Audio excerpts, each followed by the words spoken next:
गम के बरसा गे बरसा गे बरसा गे डीजे रंजन किस्ती कगेला गम के बरसा गे जहिया से छोड़ के गेला दिल हमारा तरसा गे जहिया से छोड़ के गेला दिल हमारा तरसा गे नाम तोहर चलो बरसा गे जानू कगेला गम के बरसा गे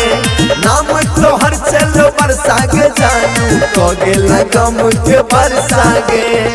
जहिना फकरा सुनै छलिए तहिना दिल दरसा गे जहिना फकरा सुनै छलिए तहिना दिल दरसा गे नाम तोहर चलो बरसा गे जानू कगेला गम के बरसा गे नाम तोहर चलो बरसा गे जानू कगेला गम के बरसा गे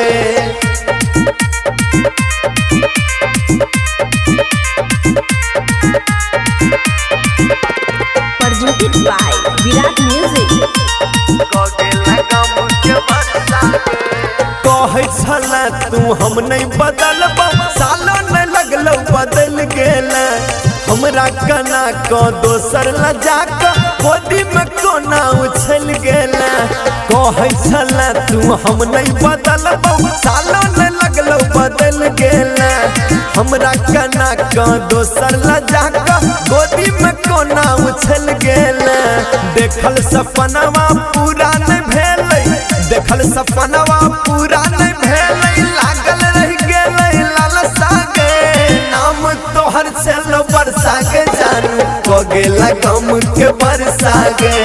नाम तोहर चलो बरसा गे जानू कगेला गम के बरसा गे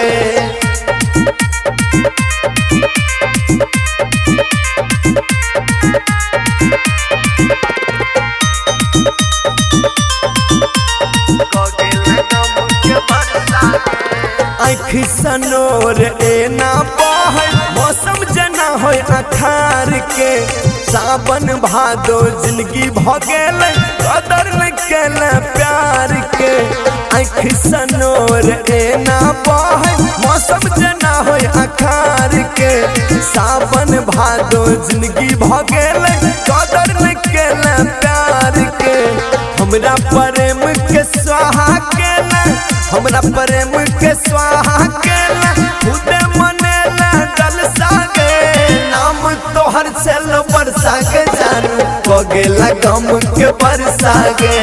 नाम तोहर चलो बरसा गे जानू कगेला गम के बरसा गे।